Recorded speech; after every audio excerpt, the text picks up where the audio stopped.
ओम शांति। बठिंडा पंजाब से ब्रह्मा कुमारी कमलेश बहन जी कहती हैं कि सन 1954 में प्रथम बार जैसे ही बाबा के सामने पहुंची और बाबा के नयनों से रूहानी शक्ति का अनुभव हुआ तो कितने समय तक कि तो यह मालूम ही नहीं पड़ा कि मैं कहाँ खो गई हूँ। जैसे नदी सागर में समाकर अपना अस्तित्व खो देती है, बाबा के साथ पहली मुलाकात में मेरा ऐसा ही अनुभव था। पहली बार जब मैं बाबा से मिली तो बाबा ने मुझे ऐसा वरदान दिया जिसका पूर्ण होना असंभव सा लग रहा था।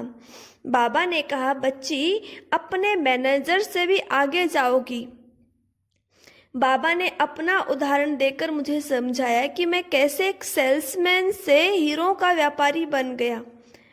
बाबा के वरदानी बोल मेरे कानों में गूंजने लगे। परिस्थितियों ने कुछ ऐसी करवट ली कि मैंने जिस टीचर से पालना ली थी उससे भी आगे निकल गई। इस प्रकार बाबा का वरदान सिद्ध हो गया। बाबा के वरदान ने मेरे जीवन की रूपरेखा ही बदल डाली। मैं जब भी बाबा से मिलने जाती थी तो बाबा के नयनों में न केवल मुझे अपना आदि मध्य अंत दिखाई देता था, बल्कि सारा ब्रह्मांड ही प्रत्यक्ष में अनुभव होता था। जब मैंने सेवा केंद्र पर रहना शुरू किया तो मेरे लौकिक माता पिता ने संस्था के विरोध में चंडीगढ़ की अदालत में केस कर दिया था कि ब्रह्मा कुमारियों ने हमारी बेटी को गलत रास्ते पर भटका दिया।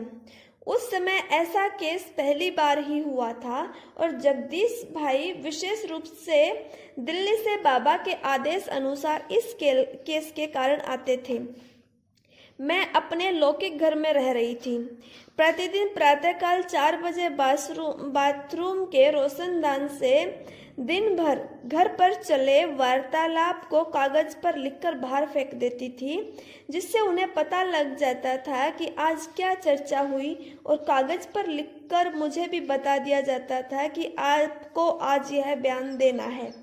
बाबा का अद्भुत चमत्कार ही कहें कि कुछ ही दिनों में लौकिक परिवार वालों ने अपनी हार मानकर केस वापस ले लिया और मैं निर्बंधन हो गई। पहाड़ समान दिखाई देने वाला विघन कुछ ही दिनों में राई बन गया।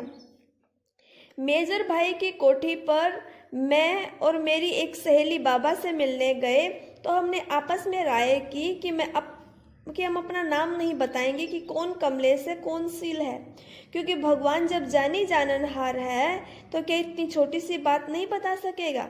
हमारे निश्चय की ये पहली सीढ़ी बन गई।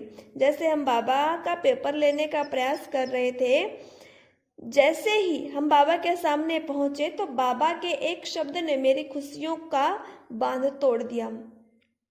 बाबा ने कहा, आओ मेरी कमलेश बच्ची। बाबा के ये शब्द सुनते ही मैं बाबा की गोद में समा गई। पहली बार जब मैं बाबा से मेजर भाई की कोठी में मिली तो उस समय वहाँ बाबा की क्लास चल रही थी। मन में एक संकल्प पहले से ही चल रहा था कि कौन से बोल शिव बाबा के होंगे और कौन से ब्रह्मा बाबा के। तभी अचानक एक अद्भुत नजारा प्रत्यक्ष में दिखाई दिया कि जब शिव बाबा की वाणी चलती थी तो एक चमकता हुआ सितारा बाबा की भ्रकुटी में दिखाई देता था और फिर कभी वह सितारा गुम हो जाता था। इससे यह प्रत्यक्ष अनुभव हुआ कि शिव बाबा और ब्रह्मा बाबा दोनों का संगम ही वाणी का सार है। इस युगल जोड़ी को अलग नहीं किया जा सकता। बाबा के शौक बच्चों के शौक से मेल खाते थे। एक बार मैंने बाबा से कहा, बाबा आज आपके साथ बैडमिंटन खेलने का मन कर रहा है। शाम का समय था, बाबा किसी कार्य में व्यस्त थे। बाबा एकदम उस कार्य को समाप्त कर मेरे साथ बैडमिंटन खेलने चले गए और मेरे नयनों में स्नेह भरे अश्रु की धारा बह निकली। ऐसे थे मेरे बाबा।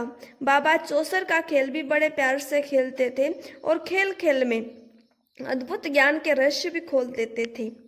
बाबा के अव्यक्त होने के अंतिम दिनों में मैं जब बाबा से मिलने गई तो मैं बाबा को समाचार सुना रही थी। मैंने देखा कि बाबा देख रहे हैं मेरी तरफ, परंतु कहीं दूर खोए हुए नजर आ रहे थे। मैं चुप हो गई, परंतु बाबा उसी रस में खोए हुए थे। मैंने बाबा को 2-3 बार बुलाया तो पाया कि बाबा वहां होते हुए भी नहीं थे, दूर कहीं सागर में दिखाई दे रहे थे। मैंने बाबा का हाथ पकड़कर हिलाया तो बाबा को अपने सामने पाया और बाबा ने मुस्कान भरी दृष्टि से मेरे सब प्रश्नों का हल 1 सेकंड में नयनों की भाषा से दे दिया। सन 1968 में पहली बार जब पार्टी लेकर भटिंडा से मधुबन आई तो बाबा ने कहा, बच्ची तुम्हें ग्वालियर जाना है। मैंने कहा, जी बाबा।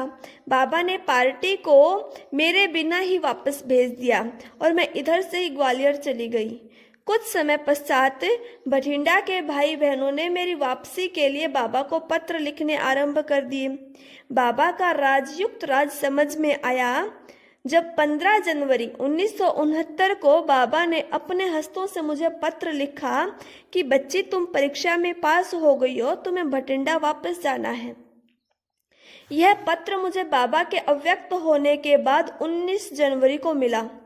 एक तरफ बाबा के अव्यक्त होने का समाचार था और दूसरी तरफ मेरी सफलता का स्नेह भरा बाबा का पत्र। कितने राजयुक्त थे ये कुछ दिन। वह पत्र मेरे लिए जीवन का वरदान बन गया। तब से अब तक मैं भटिंडा सेवा केंद्र पर बाबा की सेवाओं पर तत्पर हूँ। यह भी एक राज है कि एक भी विघ्न इस सेवा स्थान पर नहीं आया और निर्विघ्न सेवाएं चल रही हैं। ओम शांति। यह अनुभव यहीं पर समाप्त होता है। ऐसे ही प्रेरणादायी अनुभव सुनने के लिए प्लीज चैनल को लाइक और सब्सक्राइब करें। ओम शांति।